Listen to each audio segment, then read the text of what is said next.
had a busy day as well. I'm postponing my tea for till later because I'm just, you know. Right, just a sec, Keith. Let me just mute everybody apart from you. Right, okay. And put on record. I've recorded it already. Yes, and put on record. I've pressed record. Just bear with me. I'll just mute everybody, then unmute you.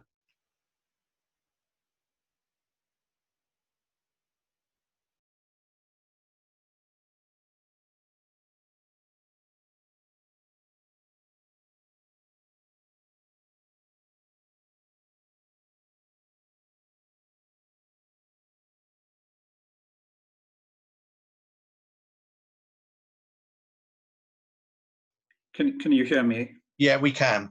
Yeah. Great. Okay, well, look, thank you everyone for letting me talk about this program. I've been an Affinity user now for 2 years, having done almost no editing before that. And I've really fallen in love with this software. I think it's fun. I think it's got bags of creative potential. I think it does most things well, and it comes at a bargain price. Of course, it's not Photoshop. That's unrealistic to expect that at such a low cost. But for a modest one-off fee, you're getting a lifetime license, and it's a very powerful bit of kit. Now, I can't begin to take you into all of Affinity's nooks and crannies in this session, even if I knew them. You couldn't teach Photoshop in a sitting, and this is the same. So all I can offer you really is a quick whistle-stop tour, a quick demonstration, a quick overview of what Affinity can do. I hope that's okay. Now, a challenge for me in putting this together is I know there's quite a mix of experience among club members. Some of you are very experienced Photoshop users, people who know an awful lot more about editing than perhaps I will ever know. But some of you, perhaps some who might watch a recording of this in future, won't know quite so much.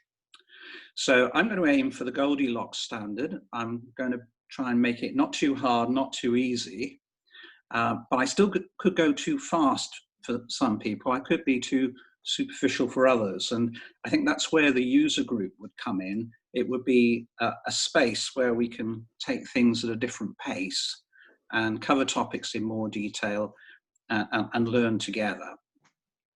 So this is a list of things that I'll try and cover in the time. It's a bit ambitious, and I may wear you all down and you may beg to stop before the end, but we'll see how we get on. Now, I think I'm going to, first of all at this point, I'm just going to turn my video off because I won't be looking at the camera for very long. And as a bit of housekeeping, I wonder if I could just beg a favor of everyone. Please, if you could keep your questions to the end, that will be helpful. And if you could not use the chat function for the time I'm talking. I'm a bit of a dinosaur.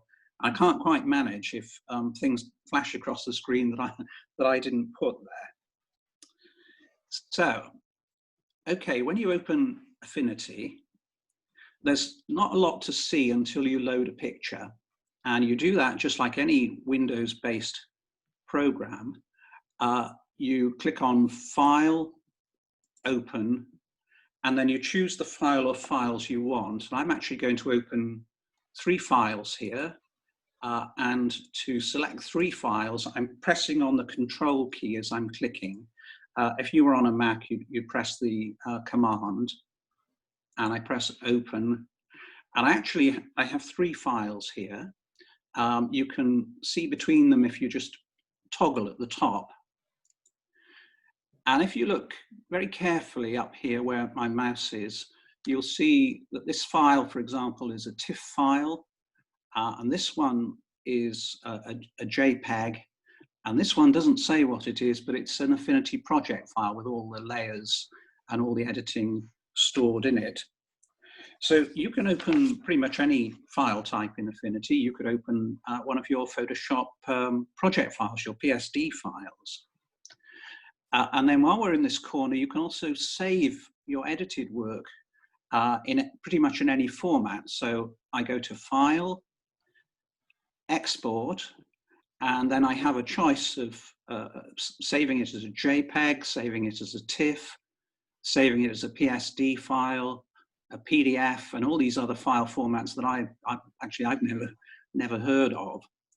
So that's where you make your picture for Camera Club. This is the file that you send to your printer.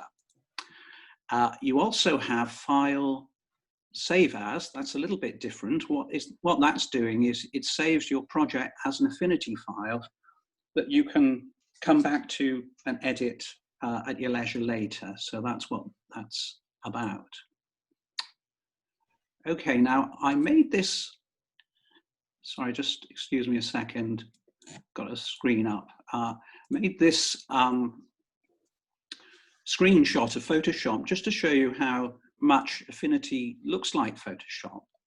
So look at the tools on the left-hand side here in Affinity, and look at the tools in Photoshop. They really are the same, aren't they? They're not in the same order, but they're the same tools, same appearance, and basically the same function. And then if you look across the top of the two programs, the words up here, the words up here in Photoshop and Affinity, they're pretty much the same. And then if I start to look up here at the panes in Photoshop, then words like color, swatches, adjustment, styles, layers, channels, are all up here in Affinity as well. We've got colors, swatches, adjustment, layers, styles, and channels. In Photoshop, if you look here, you can adjust the opacity and the blend mode of a layer, and you can just do the same in Affinity over here. And then even these icons, all these little icons here, really look like all the icons there. Even down to the padlock. So there's an awful lot in common here. If you go over this side and you look at these tools, they have little downward pointing arrows. And if you click on them, you open a family of related tools. And this is going to be familiar to the Photoshop users among you, because it's just the same here in Photoshop. We have these little downward pointing arrows. If you want more stuff, then Photoshop, Affinity is just like Photoshop. There are things that are hidden that you can customize, and you can find them in View and under View, for example. If we want to alter the tools on the left-hand side, we could click here, Customize Tools, and we have a selection of all these tools that we could drag into this space here. We can take out the ones we don't want. We can come down here, we can increase the number of columns that we put our tools in. So it's very, very customizable. And over here, in this corner, these panes have a little icon that looks like a set of lines of writing, and these are extra option buttons. So at the moment I've got color sliders shown, but if I click this option, I could choose a color wheel. Actually, I quite like to use a color wheel instead. If I go to the, sorry, just excuse me a second. If I go into swatches, then I have all these drop-down palettes with of different colors. But I also have this option button up in the corner, and with that I can make a new palette. I can import somebody else's palette. I can make a palette from the colors of the picture in front of me, or actually anybody else's photo and their color scheme. And if I go into brushes, of course I have a wide range of brushes, from the basic to the sort of sophisticated textured ones. But I also have an option up here that enables me to import other people's brushes, or share mine with them, or indeed make my own new brushes, as I've occasionally done.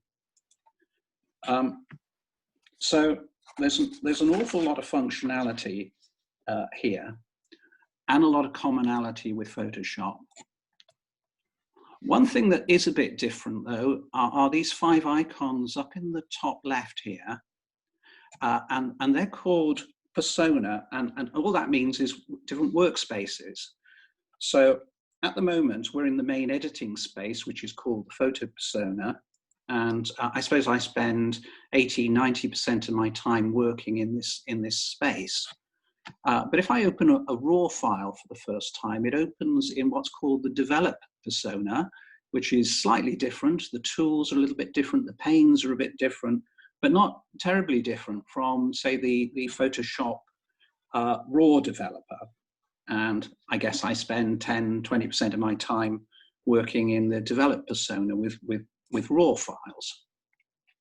We then have 3 other personas that are really kind of not worth bothering with. The only one that's really of interest, I think, is the tone mapping persona.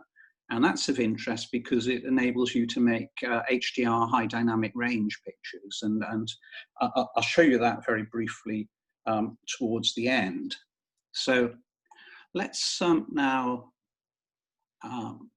sorry, I just want to move this out the way that you can't see on your screen, but it's interfering with me. So I'll close that file.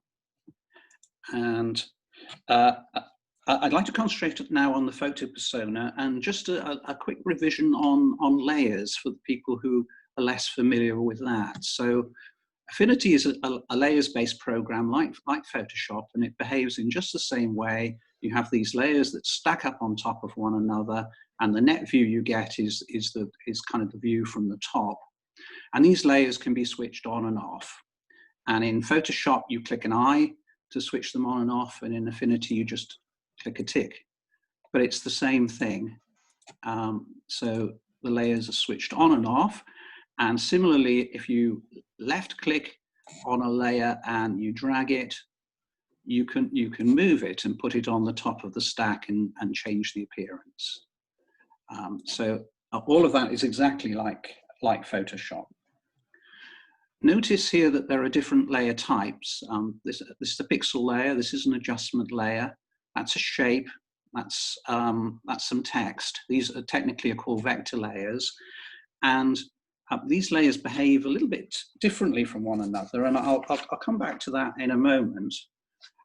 But before I get technical, and I don't want to do that, I really want to encourage the inexperienced and the reluctant among you by jumping in and editing quickly to show you how terribly, terribly easy and intuitive this program is. So I'm going to do some adjustment layers. Adjustment layers are very powerful. They're very, very easy to use. They're good to play with. And we access them in a few different places.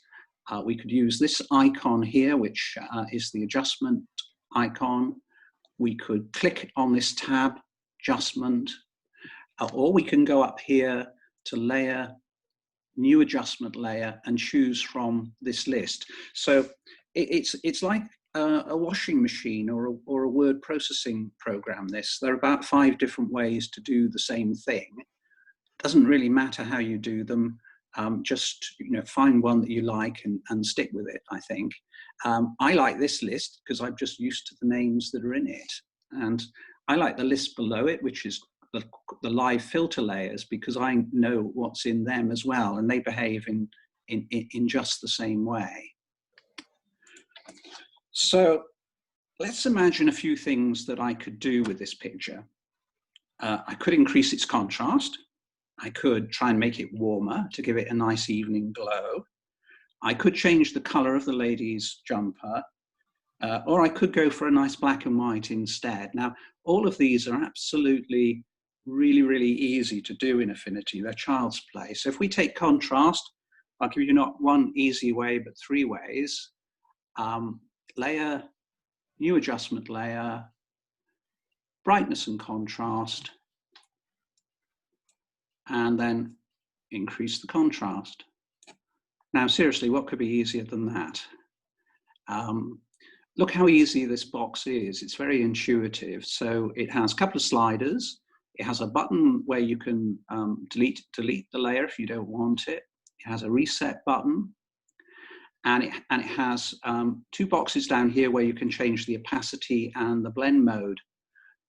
So I might, for taste, kind of reduce that effect a bit. And then up here, we also have opacity and blend mode, and they're the same boxes. You can operate them from here or from here, and you can delete this layer from here with this delete, or you can just press the waste paper bin and it goes. So now the editors among you will want to adjust their contrast by doing a levels adjustment. New adjustment layer, levels. I move up my black point. I move up my white point, and I mess around with my midtones. And for some reason, Affinity calls this gamma. I don't know why. Colin would know that, but basically you've got the three sliders and you adjust levels in the usual way. I'm just as comfortable with doing a tone curve. So I move the black point, I move the white point, I mess around with the midtones, I adjust the opacity to taste. So there we are, that's three layers, all dead easy, all doing the same thing. To warm this photo up, well, I think I found 9 different ways of doing it in Affinity. I'm just going to show you 2. So layer, new adjustment layer, white balance, and make the picture more yellow. Yeah, it really is as easy as that, isn't it? It's such a simple thing to do. I think the senior photographers among you will like this one. This is called a lens filter. Now, in the old days, we used to screw a filter on the front of our lens to warm the picture up. I think someone will know. I think it was an 81 or an 85A, and you can just do this digitally now. Or if you don't want the picture warm, you can click here and you can make it a cool down filter. So it's a cool effect, isn't it? Really tremendous. So editing, and then changing the color of the lady's jumper or the saturation, that's really easy. Layer, new adjustment layer, HSL. If I increase the saturation, that's okay for the jumper. It's awful for the hair. So I'll reset that. I will try and pick this blue color and just affect that. And you can do that by clicking on a blue and then clicking on picker, and you get some crosshairs, and you just click on there and that selects that blue. And what you're actually selecting, these are the 2 colors. This is the color range that's being affected. And this out here is the feathering.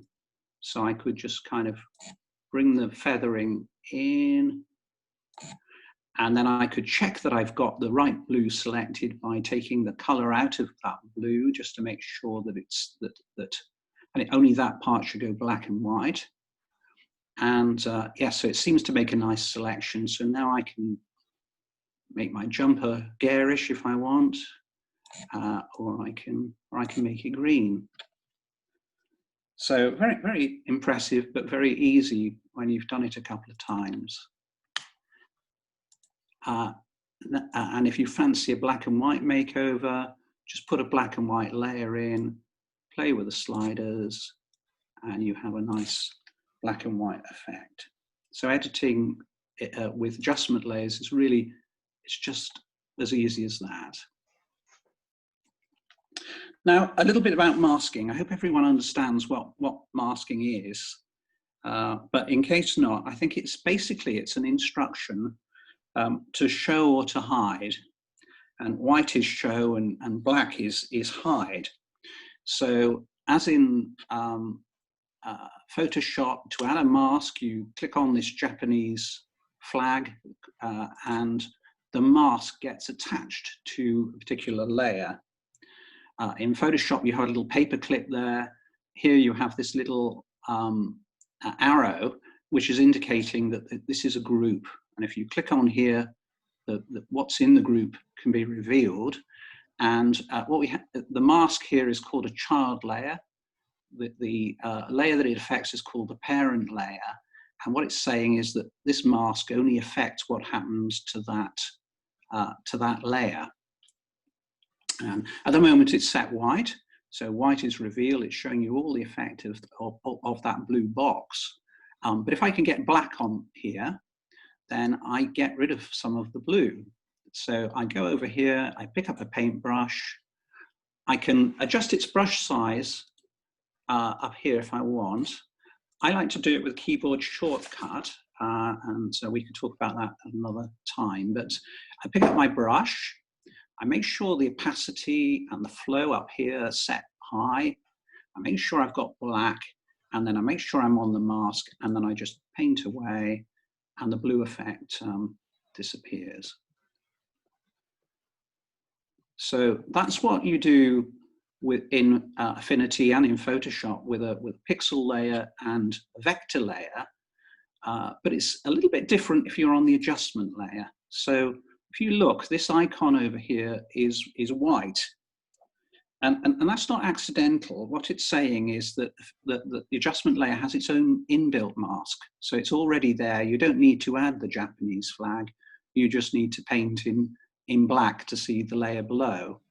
So I've still got my black paintbrush loaded. I paint away, and there we are. So that makes the whole thing really effortless, doesn't it? It's really easy to use masks with Affinity.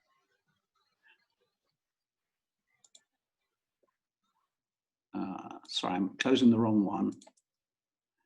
Close that one. Okay, and that just leaves you to be creative, I think. There's actually no barrier in your way, so let's have a bit of fun. Layer, new adjustment layer, threshold. This is a filter that just gives you pure black and white, and you just decide where that black and white is. But because it's an adjustment layer with a white mask, if I pick up a black, I make this black at the front, pick up a paintbrush, then very quickly I can make a piece of art that I could put in the Tate Modern Art Gallery, and I've only spent 2 minutes doing it. It's obscene, isn't it? It really is so easy. Live filter layers, I go by a different name from adjustment layers, but they are the same thing. I don't really know why Affinity bothers to call them something different, but if I wanted to add some blur, I choose Gaussian blur. There's my adjustment layer, if you like. It's called a live filter layer. I make it blurred. I pick up a paintbrush, I make sure it's black, and I paint away some of the effect. So that's layers and masks, all pretty simple. So now I'd like to show you how selections work in Affinity and how selections interact actually with layers and masks. So I'll pick up three or four more pictures here.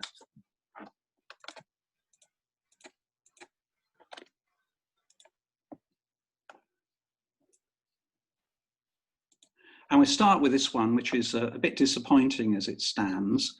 It needs lots of attention. I think what I would do, one thing I could do would be to select the foreground and make my adjustment to that.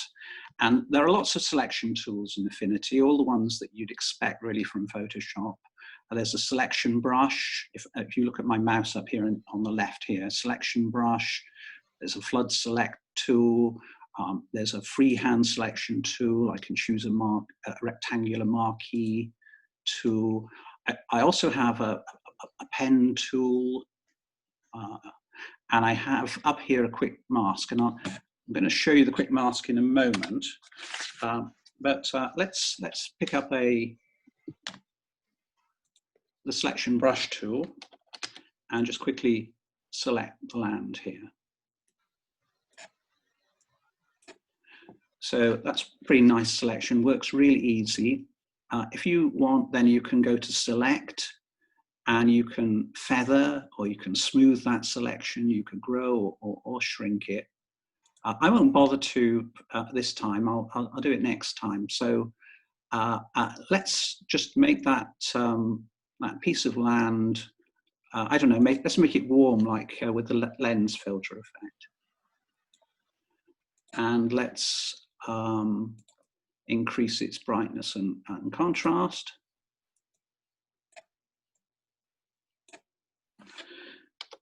And the thing to notice here is that, of course, the effect is only applying to the selection. And if you look across at the icon, you can see what's going on. So you start with a white mask. The selection is set in white, and the rest is set in black. So you've got masking of the rest, and the effect is only applying on the selection. So it's really easy when you know how. I'm going to try a different tool with this picture. I'm going to try the quick mask up here. You click on this little icon up here. Red indicates masking, and I take my selection brush, make it reasonably big, and I just run it over her. And you can see that it really selects very quickly. That's because it's got a little facility here called Snap to Edges. So it's quite good at detecting edges. But obviously it's not going to get all the fine hairs, strands of hair that this girl has got. So we now ask the machine to do a bit more thinking. We press a button called Refine. And we're allowed then to just paint along here at the boundary of the selection so that the machine knows that there are things there that we want it to pick up. So I just paint down.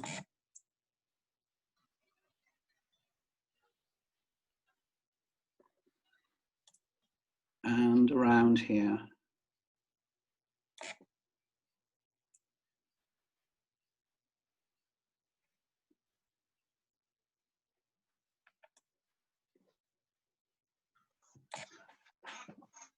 I think this is very similar to Topaz in the way it works. So I've made my selection now. I can see it against different backgrounds. And I'm happy with that. You could smooth here, you could feather here as well, but I'm happy with that. And this time I'm going to output this as a new layer with a mask. So what this has done now is just cut the girl out from the background. So I can, this is checkerboard is transparent. So I can now add a new background. The background hasn't gone away. It's in the bottom layer here, which is switched off. So if I switch it on and off, that's where the background is. So I'm going to I'm just going to copy this now. And I'm going to go across to the girl and paste. Going to move that so that it's behind her. And now I got confused with this when I first used Affinity. The hand tool is not what you want. The hand tool moves the whole thing. You want what's called the move tool. And then you can move this background and you can adjust it. And as easily as that, I have changed the background. Okay.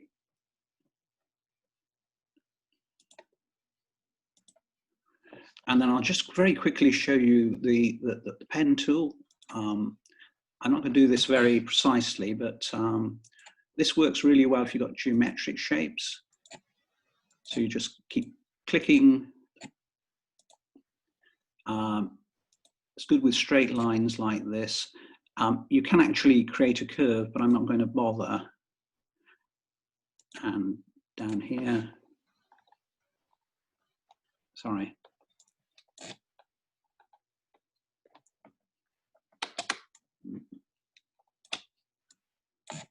Down here. Sorry, start again. Let's start again.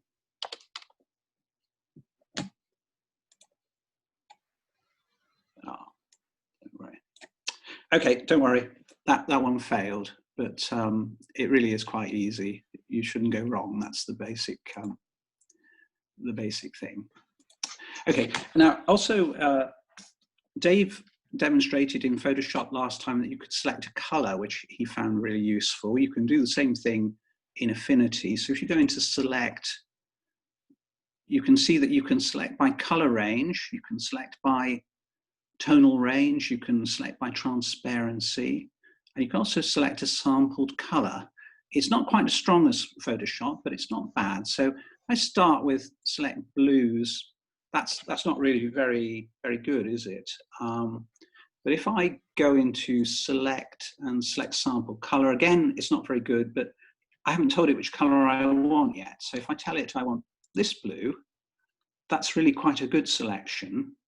And then I could, if I want, I could take my selection brush, I could click subtract, and I could just paint out anything on the front of the building to retouch it.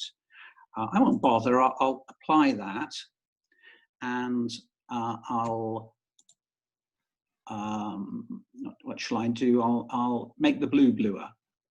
So I'll take an HSL, I'll pick blue, and I'll turn the saturation right up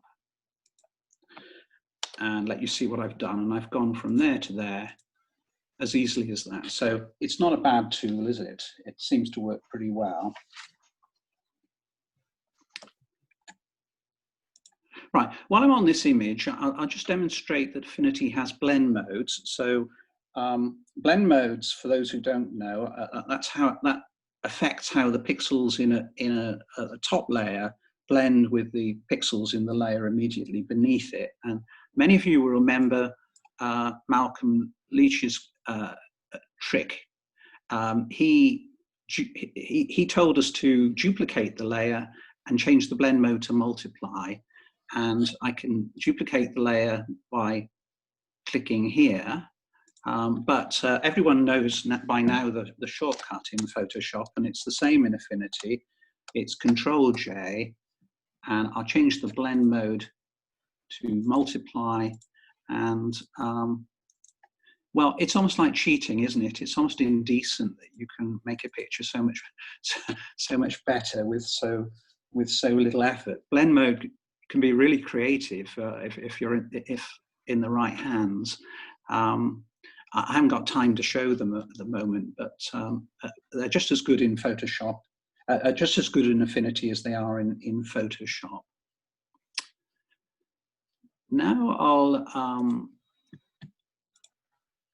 I'll take you through a quick whiz through a few of the tools and just some of the commonly used ones. Now, none of them are very special, none of them are that different from Photoshop, but just to show that they're there. So I suppose I'll do the crop tool, I'll do some cloning, I'll do some in-painting or object removal, I'll show you some of the text and shapes, for example. So cropping is absolutely standard. You've got these handles, you can move them in or out. You can have any crop ratio you want. This is unconstrained at the moment, but if I click on this cog here, I get a choice of all these different cropping ratios, and I can make my own cropping ratios if I want. I suppose what I should do with this picture is straighten it. It's a bit of a mess. So I can do that and crop it. I won't bother. Cloning, if I hit the clone tool, then I need to press the Alt key, and I get, once I press the Alt key and hold it down, I get this crosshair. I click on the thing that I want to clone, and I pick it up, and I just click, drag, and paint to clone. So very easy, very standard, I would say. But this is a destructive process at the moment. At the moment, I'm working on the pixel layer, which is, as you know, not good practice. It's better to work on a copy or a non-pixel layer. I will wind the history back. Actually, you just like Photoshop, you can wind your history back. And I'll show you a non-destructive way in Photoshop, in Affinity. I'm going to add a pixel layer, add a blank layer. At the moment, nothing's in it. And so my clone brush won't work. But if I choose from the options up here, oh, sorry, I've hit the wrong thing. Am I no longer sharing my screen? No. Oh dear. Right. Okay. I must have hit the wrong button. Okay. Let's see. I You're see. back. Okay. Yeah. Yeah. I've got it. I've got current layer, and if I set current layer and below, what this tells the program is to pick up the pixels from the layer below and put them on the top layer. So now, when I'm cloning there, I'm actually cloning on the pixel layer, as you can see if I switch the bottom layer off. So this is completely non-destructive. So that's another thing you can do in Affinity. I'm sure you can do it in Photoshop, but it's very easy to use. And then there are a lot of different types of healing tool, patch tools and brushes and things. The inpainting brush tool is good, and I'll just demonstrate an object removal for you. So really very, very easy. I'll put in a shape, and up here I can alter its color quickly. I can then put some writing on it.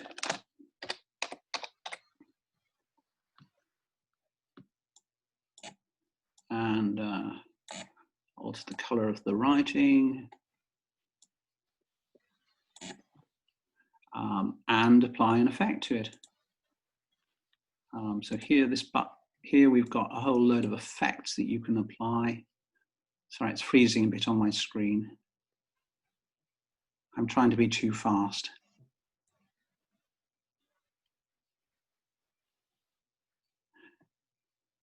So I'm going to put now to glow on it and turn up the radius of my outer glow. And there we are. So it's really all as easy as that. Then in the last few minutes, I'm going to show you a bit about Camera Raw. And I think I'll just touch on HDR briefly and one or two other points, and then we're done. So let's open a raw file.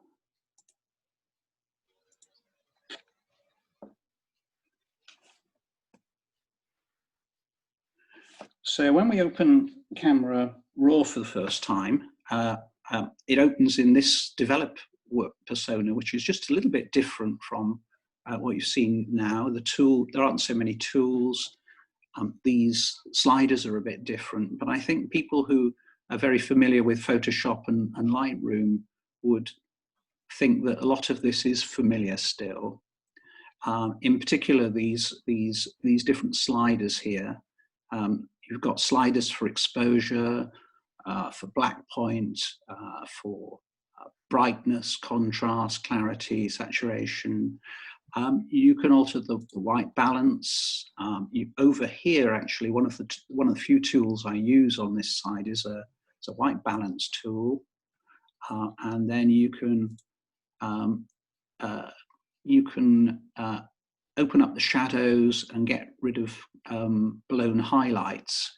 Now, this looks ghastly at the moment because I've got clipping indicators on. So these three little buttons up in the top corner here, which I always leave on, the red shows you clipped highlights, the yellow shows you clipped midtones, and the blue, which I haven't got any of, shows me blocked shadows. So there are things to attend to there, but I'll just show you the other tabs while I'm here. So you have a lens tab that automatically applies lens corrections and which allows you to correct distortions, chromatic aberration and fringing. And you have a details tab which allows you to sharpen the picture and apply noise reduction. You have tone curves and things like that. And you also have the capacity to have here to select a gradient or a brush to apply your effects selectively. So in this picture, I would, I suppose, just take the highlights down, and that allows me to see some detail finally in the clouds. I would open up the shadows. I would then improve my dynamic range. I'd increase the black point until I start to see clipping indicators. And then I'd increase the white point. I'd probably put up the clarity and the saturation a little bit. And then I'd go in probably and look a bit more closely and sharpen the picture with these sliders here. And I hope you can see that's sharpened. So, and then I can have a side-to-side comparison to see where I've come from and where I've got to, and that is the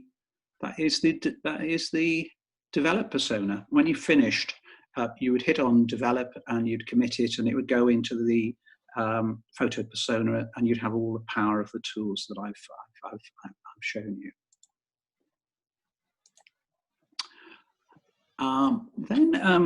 HDR. So we were told the other week how you could take 3 pictures with different exposures, and then you could exposure blend them and apply tone mapping if you wanted. And Dave then demonstrated how you could take one photo, process it 3 ways with 3 different exposures, and blend those. And you can do all of that in Affinity. HDR is found up here, so it's found under New HDR Merge. And what you do is you'd load your files in there, and you have the options that he demonstrated to align images, to remove ghosts, and so on. And I won't demonstrate it. I haven't got anything to demonstrate it with, but it does a pretty good job. It does a job, I think, probably as good as the photo matrix that he showed, although that was very sophisticated. But in Affinity, you also have the possibility of taking one photo that you haven't edited, like this humble, low-quality JPEG, and you can give it a quick HDR makeover. And you do that by clicking on the tone mapping persona.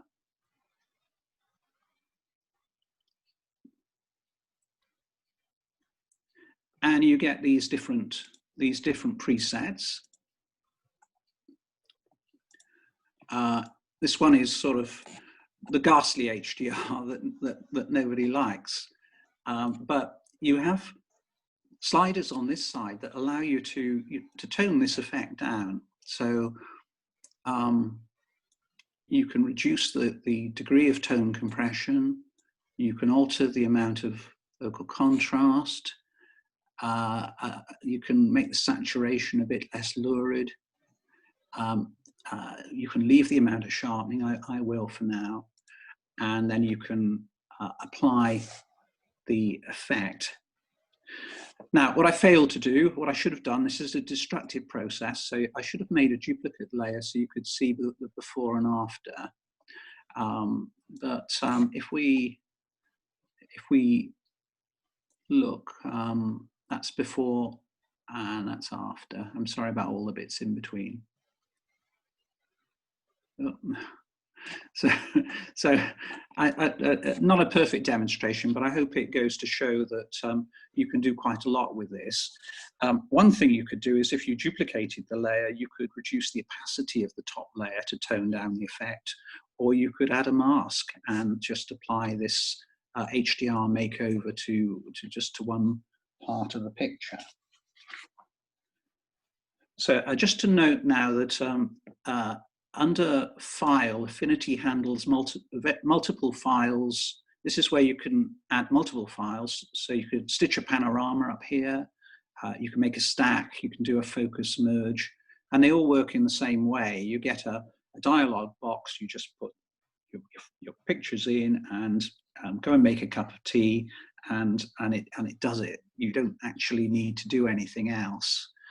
I can't show focus merge because it would take too long, but I did make a screenshot of it just to show you. So you put your files in here, you click OK, you go and make your breakfast, and it goes through pyrotechnics, and out comes the the merge photo, and also with the individual layers, so that you can retouch them if you need to. Okay, Peter, I'm with my last comments now. Just a few closing comments. First, about plugins. Not nearly as many plugins work on Affinity as work in Photoshop. That is a limitation. But I think the important ones do. So I have, for example, the Nick collection installed and the Topaz ones, and I think they're enough for me. But if you're a person who likes a lot of plugins, not so many are written for Photoshop, for Affinity as for Photoshop. Second, Affinity has the equivalent of actions. Photoshop has actions, Affinity has macros. So for those who don't know, that's the capacity to record editing steps that you frequently take, so that you can execute them just with a single click. It's very, very useful. You need to go into View, Studio, and you need to click Macro to enable the recording part, which enables you to record the macro, and go into Library to find the ones that you've recorded. And Affinity comes with some macros already recorded, not many. I've made some myself, but I've also imported them from other people. And some of these really save me an awful lot of time. So that's one panel that I do use. And then last of all, help.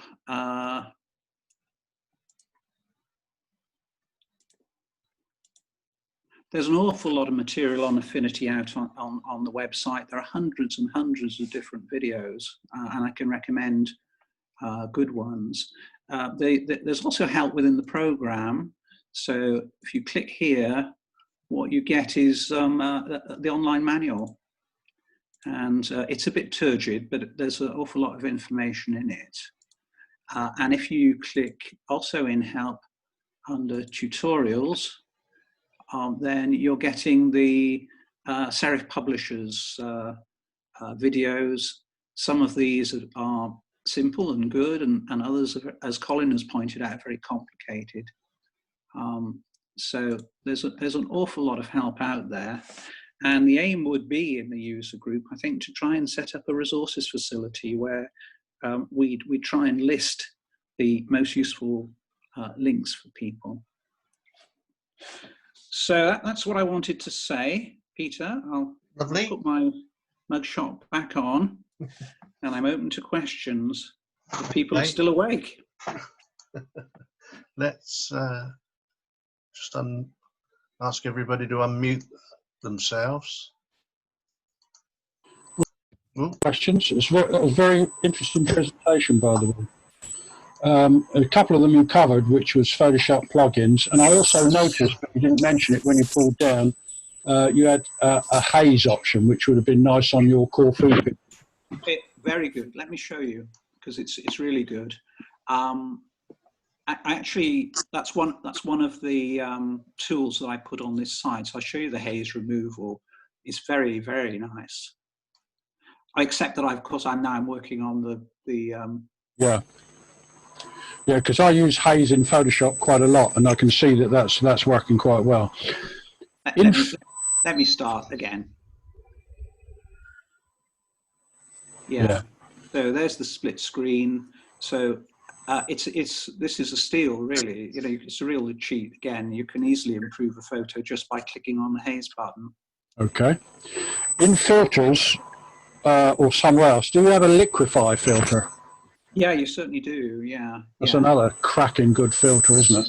Yeah, you have filters and distort, and you have all of these things. Yeah. But you also, that is what the other persona is. So this is if you're the person who likes liquify, you go into the liquify persona. And to be honest, I don't understand it, but you know, you can kind of distort everything here, can't you? Well, one of the things I found really useful for liquify is if I'm doing portraits, I don't want to embarrass people with the portrait that I've taken. And the nice thing about Liquify is you can make some gentle modifications to the things that upset people in their own pictures without making it obvious. It's just so nice. Yeah, so I'm going to experiment with that. So it's something, questions, I'll hand over to someone else. Thank you.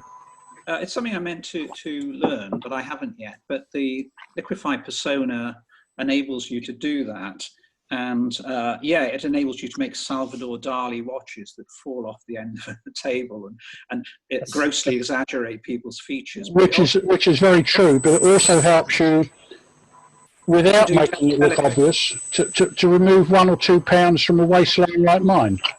Yeah. And I've seen a video where they just made a lady's chin a little bit nicer and the nose a little bit smaller. Yeah, delicate retouching. So yes, it's got all of that in spades. Actually, that's the essence of Liquify, Keith. Is you're not trying to turn it into a plastic model. You're just trying to remove the things that people subconsciously, well, I do anyway, that people subconsciously wish weren't there.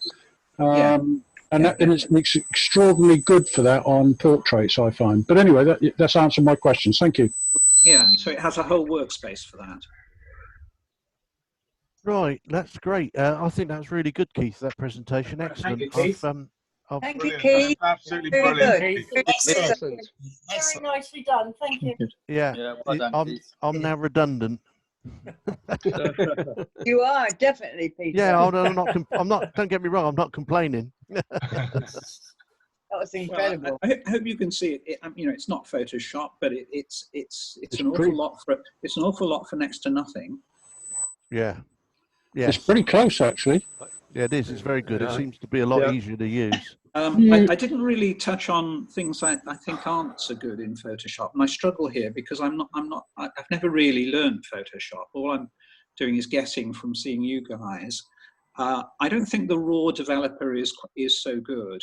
So you correct me if I'm wrong, but I think that in Photoshop you can batch process RAWs. You can carry out the same action with a series of raw files. Yeah.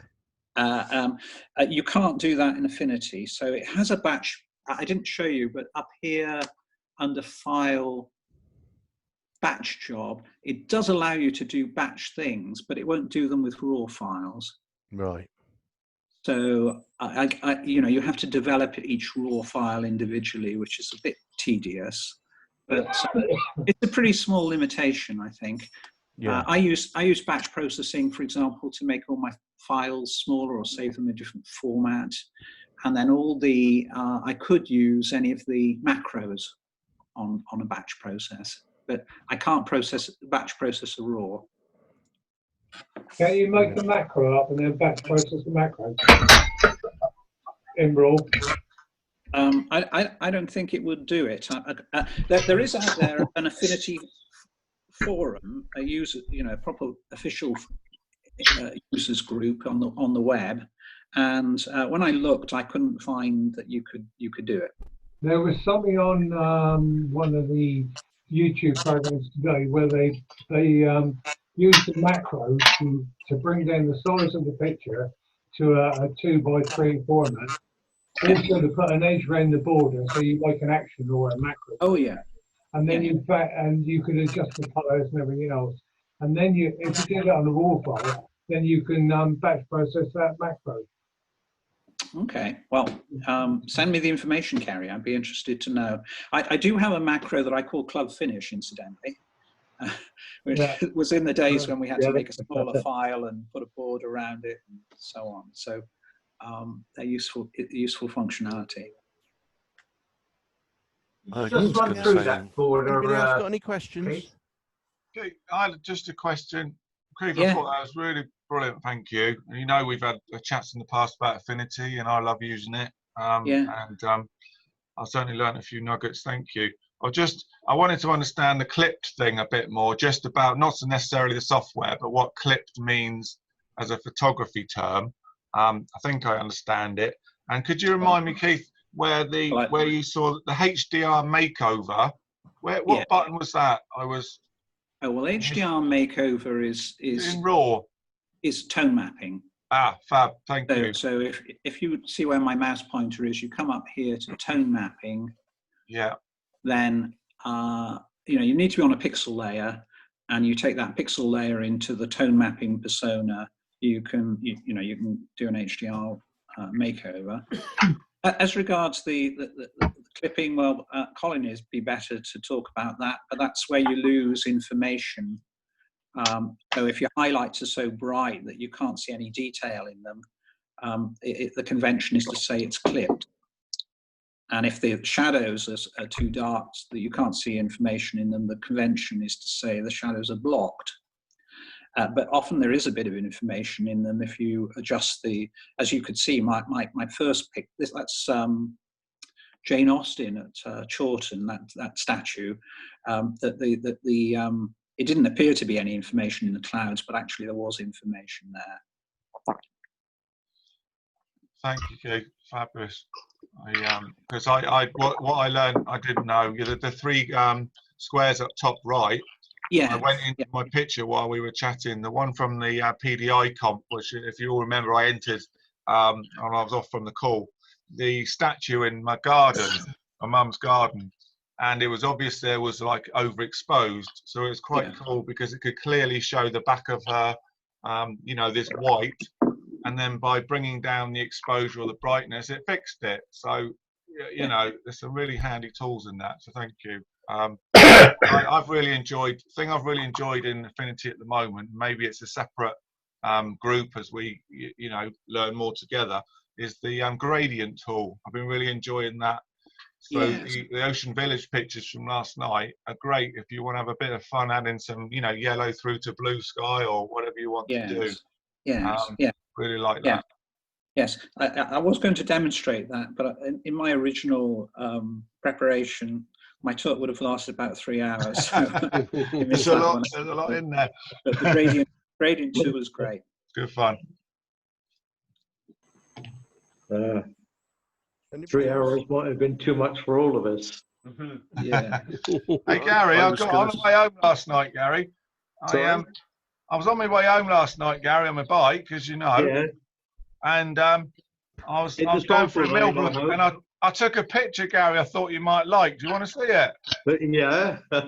I'll show it in a minute. So I was going to say on the filters, in theory, Photoshop filters do work in Affinity. They're just not very well supported. So, for example, the most recent version of Nik filters has a perspective filter, a new one, and that doesn't work on Affinity because it can change the size of the image, and it seems to be that Affinity is something it doesn't support, that filters can change the size of images. And some more filters, a place called Jixi Pix that I use, and for some reason their filters, you can use them once and then you can never run them a second time in the same session under Affinity. You sort of have to quit the program and start again to use it a second time. So they're just sort of buggy, not very well tested, but in theory it's trying to be compatible with Photoshop. Has anybody else got any questions for Keith? While you're thinking, I'll try and get this pen tool to work. I've got a more general question. I'm after a new 4K monitor, and I'm quite confused about things like lookup tables and how it works with calibration to get color set up. So that's a stunned silence everywhere. Yeah. But it depends on the quality, whether the monitor supports different color spaces. Does most of them will support something that's sRGB, which is the sort of most commonly used color space. But there's only unbelievably expensive ones which will get into color spaces like Adobe Camera Raw and ProPhoto. I've got a ProPhoto monitor which is only 23-inch, and it cost me nearly £900. And it wasn't worth it. But do you happen to know what color spaces your monitor will support? Well, the current one will do Adobe up to about 70-something%. Okay, well, that's pretty good. But this is knocking on a bit, and for work, I want to move to a 4K monitor, for 32-inch monitor. and it's like, if I'm going to do that, I might as well, can I get something that does better color as well and get it calibrated? There's two elements there. 4K is about resolution. It will support a 4K video, edge to edge, and all the rest of it. Color space is something else. So if you get a high res monitor, which also has a high capacity color space, then you're perhaps talking about a lot of money. But if you want 4K, then it's a case of which you want most, 4K or color space. But see what's around. I use EIZO, EIZO. Oh yeah, they're seriously expensive. But you tell me about it. But if you go to the photography show, which was cancelled this year, the one in Birmingham, you can usually get them about 25% off. Oh right, okay. But they cancelled it this year. Has anybody else got a Color Monkey or something like that, which allows you to calibrate your monitor? Yeah, I have. Yeah, makes a huge difference, doesn't it? It does. But not necessarily loved by everyone. Pardon? It's not necessarily loved by anyone. The photo space is somewhat dull until you get used to it. Yeah, that's right. And the other thing is as you're implying, it also ramps down your brightness. Everybody pushes their brightness right up because they love the bright sharpness of it, the high contrast. And then when they print a print, they think, Christ, this print looks like crap. Yeah. Yeah. Which is because they're comparing a transmitted light monitor at maximum contrast with a reflected light print, which can never be more than a fraction of the monitor. So I typically have mine set, like you suggested, very low brightness, so that when I do a print, it does have a passing resemblance to what I saw on the screen. Yeah. If you want to borrow a Color Monkey to experiment with setting it, let me know. You can borrow mine.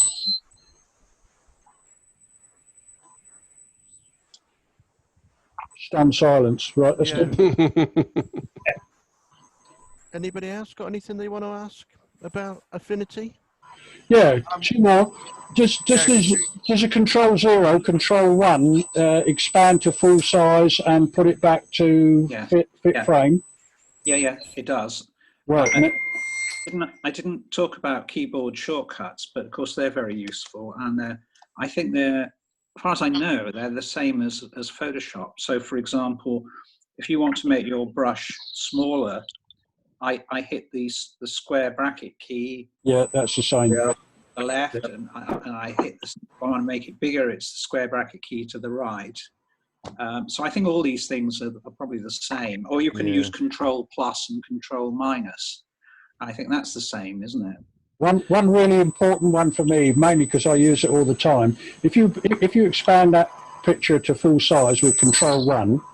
Dave, is there any way you can adjust your mic, mate? I don't know if it's anyone else, but it's really hard to hear you, but it's like I'm like getting tinnitus. I wouldn't know that. I got it. Really, is that maybe better? that's what's caused it, mate. It's really whiny, and it's hard because you've got such good information. Good gob. I can't hear you, buddy. You're getting feedback between your mic make that full size with Control 1. Feedback, Dave. That's all it is. Right, now hold the space bar and can you scroll around with the space bar? Push the space bar down. Oh yeah, love it. That's okay, that's the one I wanted. If you hold the space bar down, you can move around without having to use the side arrows. Yeah. You're actually much worse than it's not working. So another thing that really saves time is if you're in a tool. I'll have to experiment with my installation. I'll shout out the princely sum of £25 to buy this. Another thing that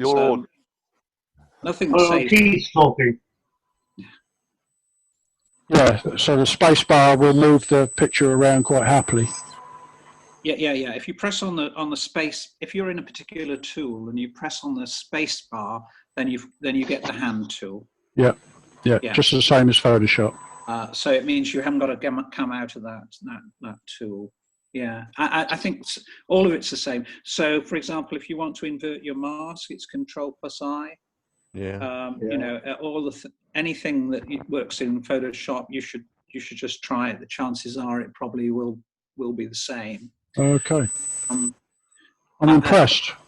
I use a few keyboard shortcuts to save time. If you look in the manual, then I think it's got all the keyboard shortcuts. Let's have a look. So you've got all these keyboard shortcuts. Because I don't know all of them, but I use some of them, and the ones I use save a lot of time. Keith, I've got a question. Yeah, of course. How did you learn Affinity? Was it by trial and error, or did you follow a particular course, series of videos? Well, I'm completely self-taught. As I said, I hardly did any editing before, so it's over 2 years that I've learned this program. It's on the whole, it's a pretty easy program, but it's got like any editing, it's got a lot of fine tuning and things, subtle things you can do.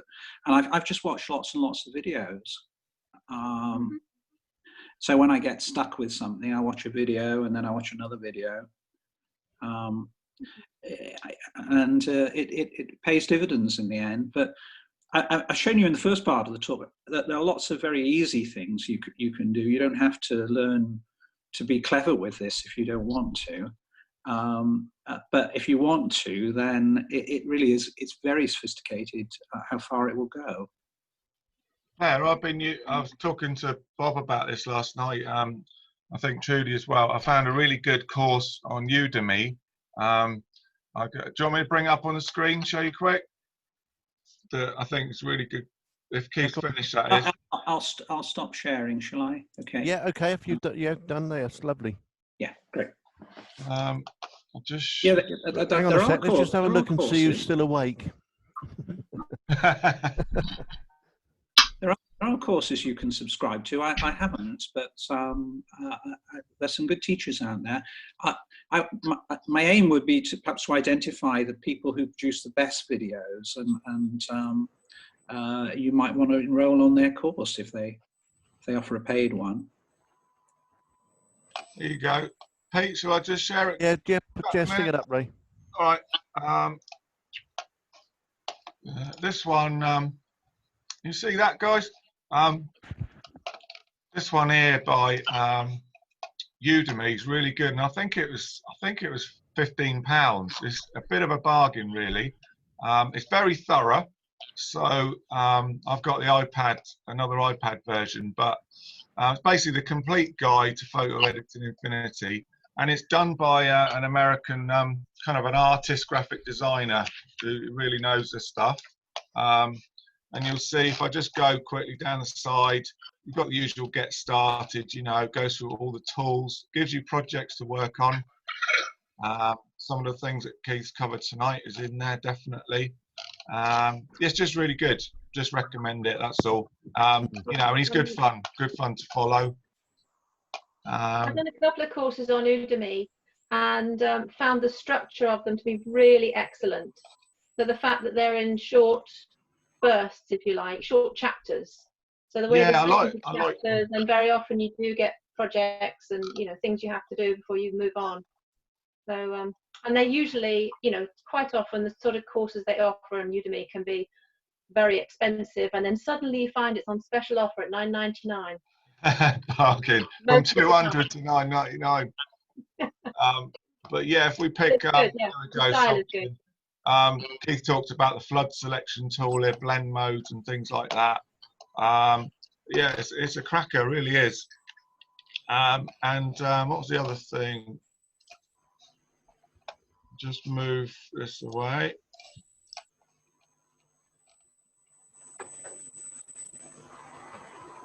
Yeah, Gary, the other night, I was riding home, look at all these guys on the pavement. It's ridiculous, isn't it, Gary? I couldn't believe it. Why aren't they using the cycle lane? I don't know. Nice one. We're on the wrong side of the road as well. But we won't go into that bit. But I won't do demo time. I'm sure you've had enough. But gradient tool, really loving it. So just move your camera out of the way. So if we do a new, so I'm not as whizzy as Keith on this, but I do love the gradient tool. A new pixel layer, and then I find myself the gradient tool, scan it up from the bottom, and if I click over here, I learned this the other day, I really like it. I'm going to change, say, one of my colors to, let's see, oh, do it for me. There we go. So we've got a bit of a red back. Oh, let's go for a bit of that. And then at the bottom, let's say that we wanted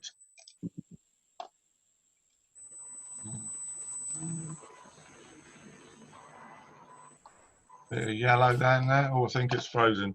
But even with that one, so I've got a pink gradient going on, and I go back into my blend modes, and then you can just get some amazing effects just from that. I thought it's not going to play ball for me. Frozen, is it? You've got to cancel the dialogue up the top. Frozen the kipper. No, oh. There we go. Right, that's a bit better. That's promising. So I've chosen a couple of colours, and let's see if the blend mode will work on this. There we go. And just by, so I quite like the soft light, and then we can see that just by that we can get some just amazing effects from it really quick. I really like it. You know, from the pictures last night. Ray, you can change the gradient faster than that, actually. So I'll show you another time. We can't do everything in a night. But if you've got the two dots that you have for the gradient, the stop and start points, if you click on one and make it active. Yeah. So start again. I think. Yeah. First of all, you're better to do it in a shape or a fill layer rather than a pixel layer, because it's easier to edit if you want to change your mind. But I mean, do it the way you're doing it. All right. Well, I'm gonna knock off, guys. But thanks very much. You're very useful. Yeah. Good night, everybody. Good night. Yeah, good night. Good night. Good night. Okay, I'll just finish with him on this then. Yeah. So click on the top gradient node there. Got that. And now go over to your sliders on the right hand side. No, don't touch any of that. Oh, go to the right. Yeah. What? Go to the right, and just pick from there. Oh. Okay, nice. Thanks, Okay. Luke. Yeah, lovely. Okay. Now go back and click the bottom one, the bottom node. Oh yeah, right, yeah. And again, once it's active, just click choose. Choose what you want. Yeah. All right, that's enough. I'm brilliant. Thank you. Tired of telling you, but thanks. No, it's fun. It's a good program. Okay. Well, that's heading brilliant. off, I think. Thank you so much, Keith. That was really I think good. a round of applause for Keith. Pleasure. Yeah. Well done. The presentations are now all yours. We haven't got a problem with that, Colin, have we? Okay. No. We need younger guys coming on. Yeah, exactly. Obviously, I sent out a note about the PDI is on open competition. So if you'd like to get them in by Monday week. No, sorry, next Monday, not Monday week. Next Monday, it's Wednesday, Tuesday now, isn't it? Yeah, so next Monday, get them over to me, and then that'll be it then. Ocean Village, the topic, Peter, is it? Yeah, we could do, couldn't we? You could include one. Or bicycles in bicycle lanes. That could be another topic. Specialty. You wouldn't have many Okay. photographs then, would you? No, can't Needed find cropping, any. didn't it, Gary? Needed cropping. All right, guys. So that's it. I'll Brilliant. send out some details of what we'll be doing next Tuesday night. But obviously, in the meantime, get your PDIs in, and we'll get all them uploaded Monday. Okay. Yeah. Yep. Thanks. Thanks again, Right. Keith. Thanks again, Keith. See you all later. Good night, all. Thank you, All right, Keith. Good night, all. Everybody. Bye bye. Good night. Bye.